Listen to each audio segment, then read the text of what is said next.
vous savez, il y avait un évêque, Elder Camara, qui disait qu'il y a 3 types de violence. Il y a la violence institutionnelle, elle est mère de toutes les autres. C'est celle qui broie des millions d'individus dans ses rouages bien huilés. Il y a une violence révolutionnaire qui naît de la volonté d'abolir ces violences institutionnelles. Et il y a une 3e violence, qui est la violence répressive de l'État.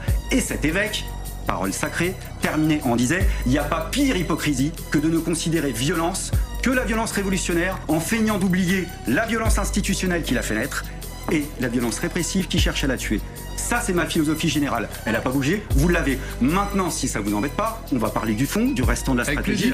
La mobilisation qui continue, qui est une épine dans le pied pour le gouvernement. Oui. Pourquoi ? Parce qu'elle est enracinée. Et la radicalité dont vous ne parlez pas, qui n'est pas simplement une poubelle qui brûle, pour moi, c'est ces actions qui sont organisées à peu près dans toutes les zones industrielles des petites villes, à peu près sur tous les réseaux routiers, à peu près dans tous les centres commerciaux, qui regroupent du monde avec le soutien d'une partie de la population.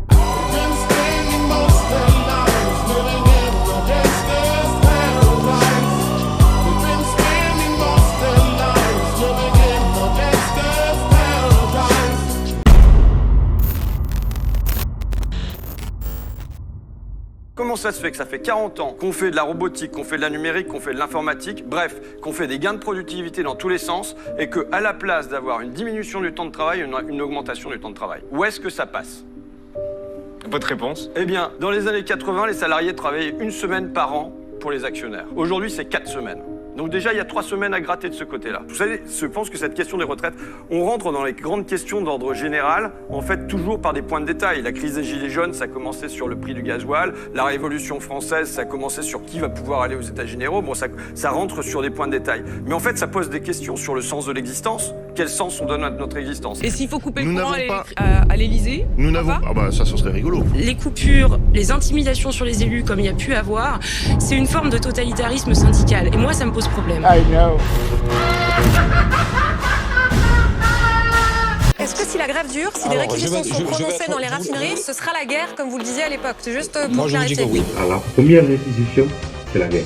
C'est la guerre. Jusqu'au dernier sujettiste, vous devrez nous crever. Il n'y a pas une nécessité de courage dans la réponse à apporter à de tels propos qui sont à la fois irresponsables, irrespectueux et je vais le dire, qui sont dangereux et antidémocratiques parce que vous parlez de démocratie alors que vous la foulez aux pieds, cher monsieur, en proférant de telles menaces. Je vous rappelle que simplement les coupures ciblées qui viseraient par exemple des députés qui soutiennent la réforme, c'est un délit, cher monsieur, c'est un délit et la justice s'en saisira si vous mettez ces menaces à exécution. Pour rappel, le mois d'octobre, ce sont des milliers de Français qui sont bloqués, qui ne peuvent pas aller travailler, qui ne peuvent pas aller chercher leurs enfants à l'école, qui ne peuvent pas vivre normalement parce que vous bloquez les raffineries. Les désaccords, on peut les avoir. Les manifestations, c'est légitime. Le droit de grève, c'est constitutionnel.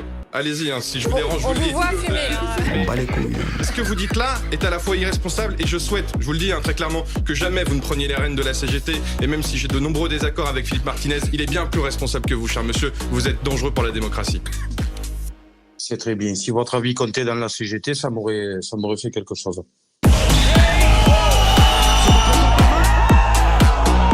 Moi, je suis infirmier aux urgences. Ça fait 11 ans que je travaille de nuit aux urgences et ma retraite à taux plein sera entre 65 et 66 ans. Autrement dit, je ne serai pas en vie si je continue aux urgences pour faire ça, très clairement. À l'heure actuelle, à l'hôpital public, c'est de la maltraitance. C'est de la maltraitance à tous les niveaux. Les professionnels sont maltraités, les patients finissent par devenir maltraités aussi.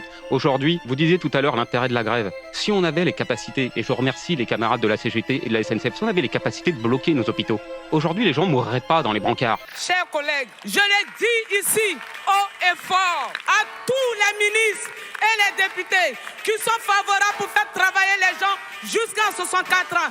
Qui d'entre vous a déjà fait un métier pénible? Qui d'entre vous peut lever la main et dire, moi aujourd'hui, j'ai dû pousser des chariots avec 52 kilos de ciment. J'ai dû m'occuper de 20 personnes âgées. J'ai dû répéter 1000 fois les mêmes gestes en une seule journée. Qui peut lever la main? Personne. Parce que vous, la majorité d'entre vous, ne le sait pas. Pas un de vos alliés ne soutient votre position démagogique et irresponsable consistant à bloquer le débat. Ça s'appelle tout simplement l'absence de responsabilité, l'absence de courage, l'absence de positionnement. On ira jusqu'au retrait avec les forces syndicales, mais on ira encore plus loin parce que nous, on demande le retrait de Parcoursup et le retrait du nouveau bac. Et aussi, pas de SNU obligatoire. On a plein de revendications et c'est pas que la réforme des retraites qui fait monter la colère chez les lycéens. Alors, je vous le dis de manière très sincère, vous n'avez pas le droit de mettre en genoux les gens qui tiennent la France debout. C'est pourquoi vous voterez contre cette réforme de serons dans la rue. Le 7, le 11 février, nous serons dans la rue. Je vous remercie, ma chère collègue. Franchement, moi j'appelle tous les députés de l'Assemblée nationale à voter en leur âme et conscience. Moi je vous parle de mon cas. Je suis éboueur, ça fait 13 ans que j'ai fait ce métier-là. Pendant 8 ans, j'étais à l'arrière de la benne à collecter les déchets. Et aujourd'hui, je suis chauffeur poids lourd. Je peux vous dire, le métier que nous on fait, c'est un métier qui est pénible. Et on a des collègues qui sont maintenant inaptes. Certains qui n'arrivent même pas à l'âge de retraite qui était avant. Alors si on passe à 64 ans, moi je vous dis très clairement, vous m'excuserez, j'ai pas de langue de bois. Cette réforme, si ça passe, moi j'appelle ça une réforme d'assassin.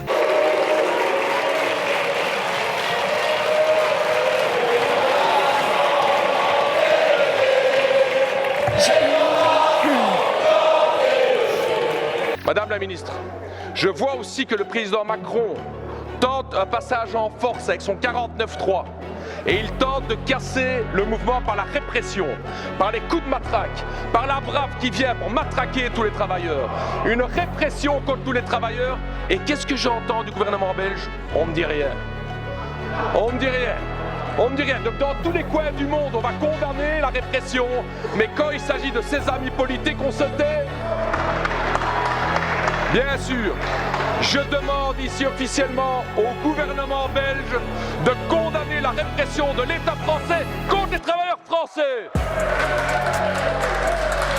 Et le maintien de l'ordre, on marche un petit peu sur la tête, il est là aussi pour protéger le droit de manifester pacifiquement. Et dans quel monde vivons-nous? On a l'impression que tout s'inverse, on marche un petit peu sur la tête, on a l'impression que la violence, elle est du côté des forces de l'ordre.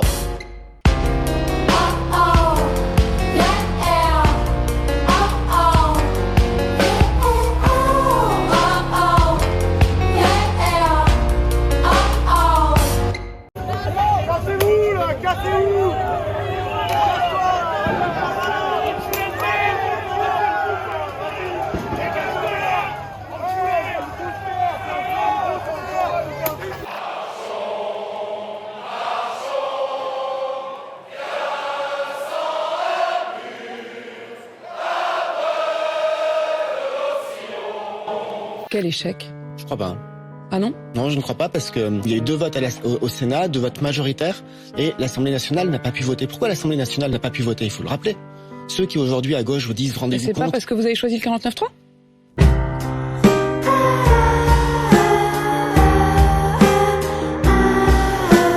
Le 14 juillet prochain doit nous permettre de faire un premier bilan. Nous avons devant nous 100 jours d'apaisement, d'unité.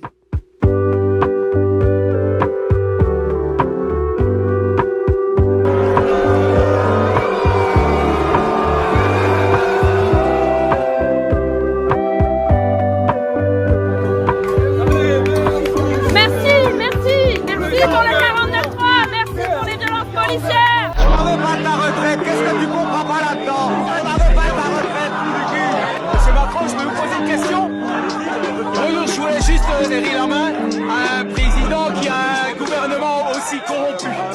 Alors je me suis dit, il ne faut pas louper ça. Ce que vous faites, c'est délétère pour le pays. Il faudra vraiment retirer cette réforme, monsieur. L'intersyndicale est mobilisée, unie, il faut vraiment retirer cette réforme.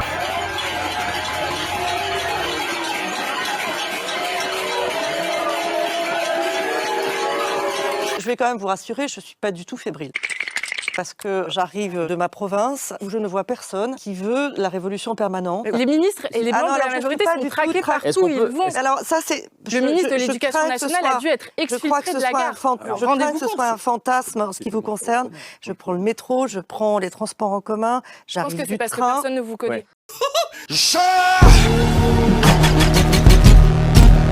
C'est parce que les gens ne vous reconnaissent pas. Et je signe des autographes. Cette année, le pays a été traversé par une contestation historique, extrêmement puissante, unanime, de la réforme des retraites. Cette contestation a été niée et réprimée de façon choquante. La marchandisation de la culture que le gouvernement néolibéral défend est en train de casser l'exception culturelle française. Ce qu'on veut faire, nous, c'est préserver notre système de retraite par répartition. Si nous voulons être justes entre les générations et sauver notre système par répartition, nous devons faire cette réforme. Nous sommes ouverts à la discussion, nous la voulons et nous savons ce qu'elle apporte. Et donc nous le ferons avec respect, esprit de dialogue. Grâce à un débat parlementaire loyal et constructif. C'est une réforme qui est aussi porteuse de progrès, de justice et d'équilibre. Qui est une réforme surtout juste et responsable. Il n'y a pas de pension minimale à 1 200 € dans la réforme. Non, votre projet de loi ne prévoit pas de pension minimale à 1 200 € comme ça a pu être dit. Prenez l'énergie, il n'y a aucun sujet là-dessus. On s'aperçoit quand même à chaque étape qu'il y a une forme d'arnaque en fait dans chacun des tiroirs de cette réforme. C'est quand même assez effrayant. 2 millions de retraités actuels verront leur retraite majorée à 1 200 € brut par mois. Vous venez dire le contraire à l'instant. Si on continue comme ça dit vous manifester. Ils vont finir à poil. Pardon. Enfin, je veux dire, cette réforme est en train d'être complètement démontée. Enfin, vous la démontez point par point. Donc est-ce que ça vaut encore la peine de braquer le pays? Je vous dis que c'est... Si vous... Attendez, le quoi qu'il en coûte, c'est quoi? C'est du pipeau? C'est du pipeau, quoi qu'il en coûte? Mais qu'est-ce que vous êtes en fait? Mais me dire à moi que je découvre les violences sexuelles, mais merde! Personne n'a craqué! Personne n'a craqué! Parce que Madame Bonosa, et nous sommes là devant vous pour la réforme!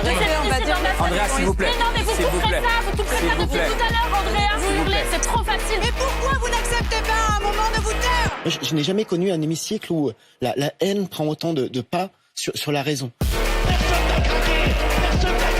Aussi, sur le fondement de l'article 49, alinéa 3 de la Constitution, j'engage la responsabilité de mon gouvernement sur l'ensemble du Il a jamais mis les pieds dans un Lidl, ce mec-là. J'ai jamais mis les pieds dans un Lidl. Qu'est-ce que vous en savez? Qu'est-ce que vous en savez? Qu'est-ce que vous en savez que j'ai jamais mis les pieds dans un Lidl? Madame la Présidente, pendant que notre président de groupe descendait de la tribune, le garde des Sceaux a fait un bras d'honneur. C'est quelque chose d'assez inqualifiable. Encore une fois, nos collègues ont été extrêmement surpris. Alors, monsieur le ministre. Je conteste totalement les faits qui me sont reprochés. Il n'y a pas un bras d'honneur, il y en a deux.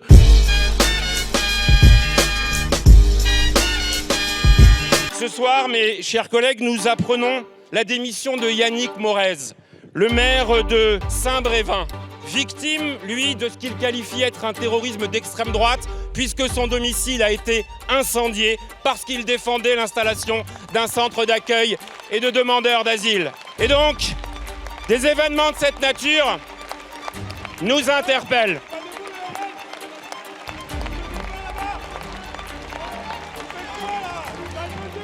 Je vous le dis, mes chers collègues, nous avons eu raison d'applaudir Yannick Morez.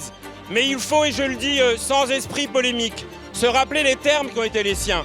Il a dénoncé ce qu'il a considéré être l'abandon de l'État dans la situation qui était la sienne. Et donc, à chaque fois que l'État est défaillant dans le maintien de l'ordre ou dans la protection des élus qui exercent avec conviction leur mission, nous avons raison de questionner. Merci Madame la Présidente, Madame la Première Ministre. Naël, 17 ans, est mort abattu par un policier. 15 jours plus tôt, Alhoussen Camara, décédé dans les mêmes circonstances. Depuis ces événements atroces, vous n'avez posé aucun acte politique pour répondre aux problèmes qui se dressent face à nous. Vous n'avez rien proposé, vous n'avez rien changé. Une question, je vous ai proposé l'abolition de la loi de 2017 et un grand plan pour les quartiers populaires. Mais une question vous a été posée. Il a été prouvé par l'Union européenne qu'aujourd'hui, la police française contrôlait davantage les personnes noires et arabes. J'ai aussi donné une autre proposition. J'ai souligné le fait que les personnes qui étaient noires et arabes étaient les personnes qui étaient les plus souvent tuées après des refus d'obtempérer. Donc maintenant, répondez à ma question. Existe-t-il un contrôle de faciès en France et est-ce majoritairement des personnes noires et arabes qui sont tuées? Racisme systémique, c'est ce que vous voulez dire. Comment un jeune de 17 ans peut-il être tué par un policier en République française? Pourquoi 16 personnes ont-elles trouvé la mort depuis 1 an et demi en France pour refus d'obtempérer quand l'Allemagne n'en compte qu'un mort en 10 ans?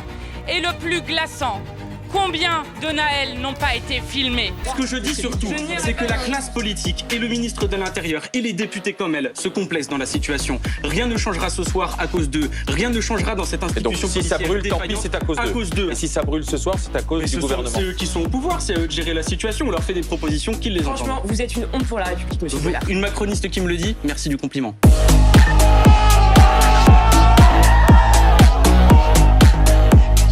Que se passe-t-il quand vous aviez sous les gilets jaunes une cagnotte qui était celle qui avait été créée pour un boxeur gilet jaune. Cette cagnotte, elle est honteuse. Je souhaite qu'elle soit retirée. Qui a été fermée en moins de 48 heures, quasiment en 24 heures, avec des mots extrêmement durs du pouvoir à ce moment-là. Et je pense qu'il était sage à un moment donné de dire nous clôturons cette cagnotte. Dans la mesure où elle soutient un acte au moins délictueux, c'est-à-dire de violence gratuite. Quels ont été les mots sur cette cagnotte ? Où, en quelque sorte, un policier est récompensé pour avoir tué un jeune arabe dans un quartier populaire de 17 ans. Chacun peut exprimer ses sentiments et chacun peut participer à une cagnotte. Je ne sais pas ce qu'elle... Ça n'aide pas à l'apaisement, dit la Première ministre. Mais quand est-ce qu'ils vont agir pour que cette cagnotte, qui est une insulte à des millions de gens de ce pays, soit enfin fermée? Moi, je me souviens quand même que lorsque des grévistes dans les raffineries font grève, vous êtes capable d'aller les réquisitionner. Quand vous avez des médecins qui font grève, la Première ministre est capable de dire que c'est irresponsable de faire grève. Quand vous avez des enseignants, quand vous avez des salariés qui font grève, vous êtes capable de dire qu'il ne faut pas faire grève. Par contre, les policiers, vous les comprenez. Et vous les comprenez tellement, monsieur, que vous n'avez pas un mot pour qualifier la situation. C'est que si aujourd'hui, ça part comme ça et qu'il y a des décisions de justice, c'est parce qu'il y a des policiers qui ont fauté. Vous avez le jeune Naël qui a été tué en pleine rue par un policier. Et vous avez, à l'origine du mouvement de Marseille, une mise en détention provisoire qui, pardon, est justifiée. Parce qu'un jeune s'est pris un tir de LBD sur la tempe et il dit il s'est fait tabasser. Et il a fini dans le coma. Et il a perdu une moitié de boîte crânienne. Pardon, c'est pas normal. Donc que des policiers, par exemple, puissent faire grève pour demander plus de moyens, etc. Pourquoi pas? Mais par contre, demander à faire grève pour dire qu'en gros, la justice, on doit la contester et qu'on doit pouvoir tabasser dans l'impunité la plus totale des jeunes, moi je ne suis pas d'accord, je ne le serai jamais et c'est pas ça, appeler au calme.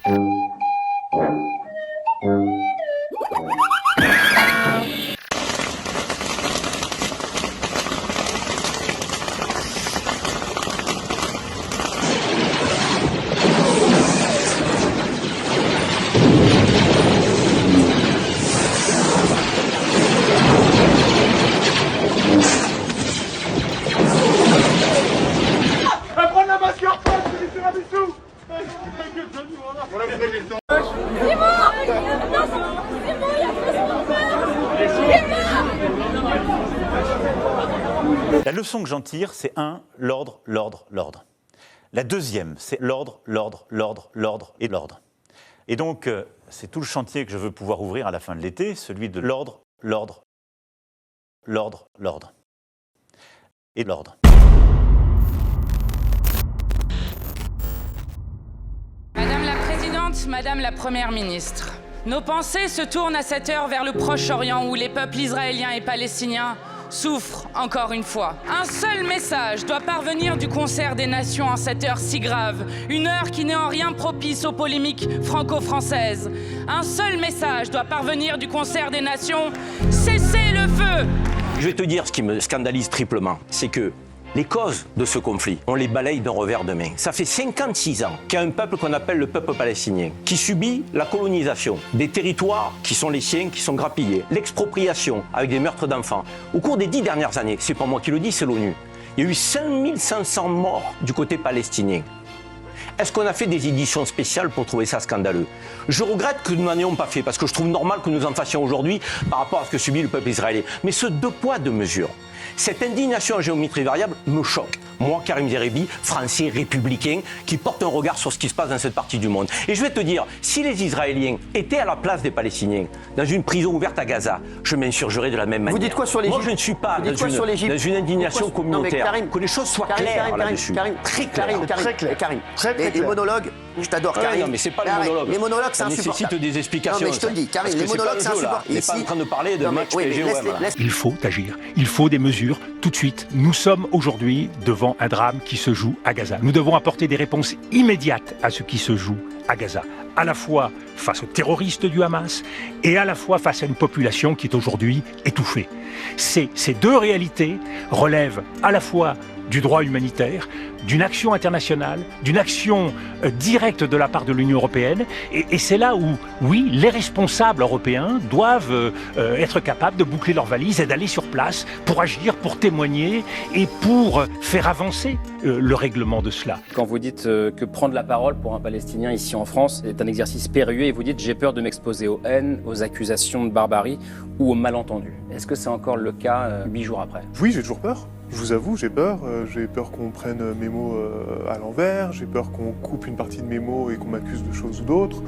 Aujourd'hui, en France, à la fois médiatiquement et politiquement, il y a une position d'une solidarité totale avec Israël qui fait que, oui, on a peur. À Gaza, nettoyage ethnique. Pour vous, oui, c'est un nettoyage ethnique qui se Qu'est-ce que c'est un nettoyage ethnique?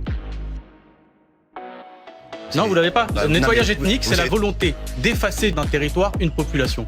Quand vous sortez 1 million de personnes du nord de la bande de Gaza et que vous êtes en train de préparer le fait, en réalité, de dire que les 2 millions de Gazaouis doivent être exfiltrés vers les autres pays arabes, c'est la définition pure et parfaite d'un nettoyage ethnique. Attaquer le Hamas et éviter les victimes civiles. C'est faux. Là, vous êtes dans un contresens total. Non, c'est un mensonge. Ah bon? L'armée israélienne veut prendre le contrôle de la bande de Gaza. Elle ne veut pas éradiquer le Hamas, elle ne l'éradiquera pas. Mais ça, c'est votre interprétation. Non, c'est pas une interprétation. Non, il proclame pas vouloir éradiquer heureusement tous les Palestiniens de la bande de Gaza. Moi, j'ai jamais vu quelqu'un qui prépare un nettoyage ethnique dire je fais un nettoyage ethnique. Hitler, en général. Donc vous êtes en train de comparer finalement le gouvernement israélien. C'est pas moi, hein. C'est l'ONU. Le problème, c'est qu'aujourd'hui, on a des responsables français, dont M. Amiel en est un des représentants, qui applaudissent son soutien inconditionnel. Alors, David Ce sont des crimes de Amiel guerre. est député de la Renaissance de Paris. Vous avez entendu ce que dit votre collègue de l'Assemblée nationale. Ouais, mais j'ai d'abord entendu que même David Guiraud n'arrive pas à défendre Jean-Luc Mélenchon aujourd'hui. C'est dire. Il a rien que Et quand je dis que j'ai peur, c'est-à-dire que moi, Karim, j'ai peur pour ma sécurité. C'est très important, pour la sécurité de ma famille. C'est de là que je parle aussi. J'ai là toute votre famille qui est partout en Palestine. Ouais. Donc j'ai de la famille, j'ai un peu de famille à Gaza et de la famille en Cisjordanie. J'ai peur pour tout le monde. C'est important. C'est-à-dire qu'au moment où on se parle, vous avez peur que votre famille de Gaza soit bombardée. Par exemple. والله انا لسه جاي بطل لابنه الكار لهم صاروا كسبوها ابنه يدار الفسح كنت تلعب كوره؟ لا والله كنت الكوره الى ابنه الى صغير كنت تحت السياره لا يوقع لا اللي قلت له اياه قلت له الكوره؟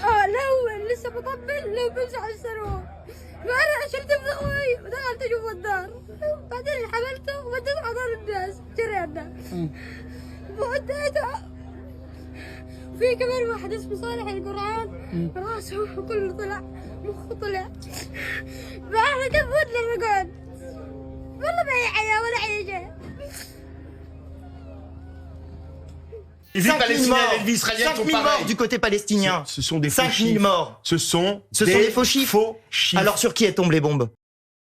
Tout le monde voit ce qui se passe. L'ONU, dont 30 fonctionnaires sont morts sous les bombes israéliennes, les journalistes indépendants qui sont tués également sous les bombes israéliennes. Les destructions sont tellement importantes dans Gaza Nord, et c'est pas nous qui le disons déjà. Le New York Times, qu'est-ce qu'il fait? Il analyse les images satellites des bombardements. On a des données. Les ONG disent qu'il n'y a pas d'autre issue pour des centaines de milliers de personnes que de fuir Gaza Nord. Elles ne pourront pas y retourner dans l'immédiat puisqu'il n'y a plus rien à Gaza Nord, d'accord? Ensuite reste Gaza Sud, l'endroit où on a demandé aux gens de se réfugier. Sauf que Gaza Sud est aussi bombardé, moins que Gaza Nord, mais il est aussi... Et verrouillé. Et là, encore une fois, c'est le New York Times qui le dit. Avec les images satellites, on a des images de ce qui se passe à Gaza. Il n'y a pas que les chiffres du Hamas. Vous connaissez le Hamas, vous avez vu ce qu'ils ont fait. Ils ont massacré des enfants, éventré des femmes, brûlé des gens, brûlé des maisons. Donc vous comportez comme le Hamas, c'est ce que vous nous dites ce soir?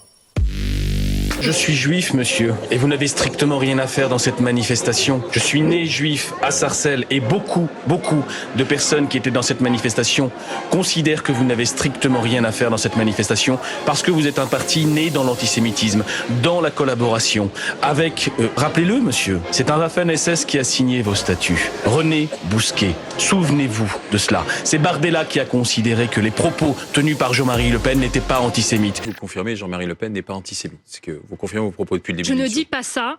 Je dis qu'il y a eu clairement une ambiguïté de Jean-Marie Le Pen. C'est pas une ambiguïté. Il est antisémite. Vous ne répondez pas à la place des gens, c'est Philippe. En traitant les gens d'antisémites ou pas d'antisémites. Il est ou pas? Oui ou non? Pour conclure. Oui ou non? J'ai mon avis sur la question. Voilà, dites-le. Donnez-le nous. Ici, en toute liberté. Vous pouvez nous le donner, oui ou non? Oui ou non?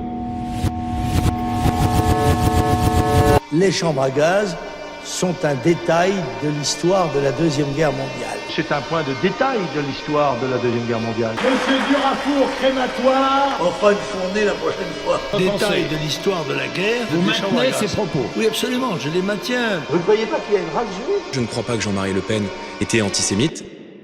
Oui ou non? À titre personnel, je pense qu'il l'était, voilà. Non.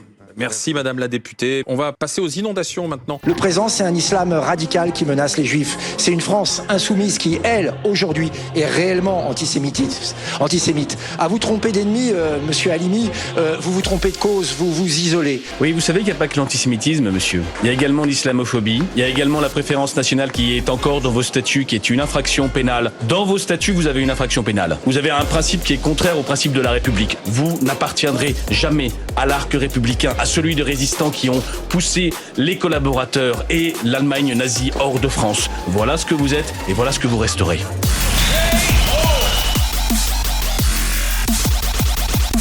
Jean-Luc Mélenchon, il parle de massacre, un mot qu'il n'a pas osé utiliser à l'égard des 1400 juifs qui ont été massacrés. La population d'Israël qui, en effet, souffre et vit des massacres.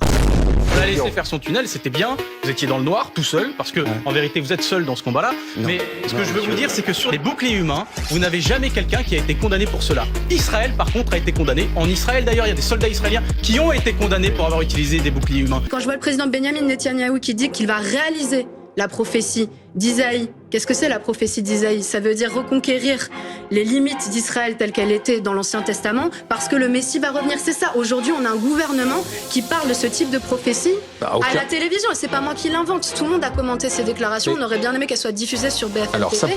Parce que je suis désolée, mais ça, c'est autre chose que se venger et liquider les terroristes du Hamas. Les grandes fortunes augmentent. Bon, vous avez un patron qui est quand même plutôt bien placé dans le classement, je sais pas comment il est, 12e, un truc comme ça, ou 11e, Drahi, 8 à 9 milliards. Bon. Donc vous voulez demander au grand patron de payer les retraites. Hein? Vous voulez demander au grand patron de payer les retraites des Français. Oui, mais parce que les grands patrons, ils ont volé l'argent. Drahi, c'est un voleur. Bah, vous allez pas le dire, vous pouvez pas le dire, c'est votre patron. Mais sérieusement, ces gens-là, comment on peut avoir... Vous exprimez quand même sur sa chaîne de télé, vous pouvez pas dire un truc comme ça. Moi, je ne crache pas dans la main qui me nourrit. Un, rien ne vous permet de dire ça. Deux, c'est pas le sujet ce soir. Donc allez-y, Si, c'est le sujet parce qu'on veut nous expliquer que les retraites, il n'y a pas d'argent, qu'on est obligé de faire ça. Il faut aller le chercher ailleurs, c'est ça. Alors, quand on est dans une situation où les gens, ils ont même pas 1200 € par mois, le SMIC, il est à 1200. Aujourd'hui, qu'il y ait autant de richesses que ça, on va pas revenir sur Drahi, mais globalement, les milliards qu'il y a, et puis la fraude fiscale, l'évasion fiscale, pourquoi on n'en parle plus de ça? Ce sont 80 milliards à peu près d'euros de manque à gagner pour l'État. Tous ces gens-là se sportent de ces gens-là qui vont tricher en déplaçant l'argent. Pourquoi on parle pas de ça? Donc c'est pour ça qu'il y a de quoi s'énerver. Vous ne pouvez pas lancer des accusations comme ça sans aucune preuve. Pablo, mais si, la preuve, c'est l'impôt sur les sociétés. Merci beaucoup. Merci d'avoir été avec nous. Oui, je vous ai écouté presque jusqu'au bout. Presque. Merci. Et puis,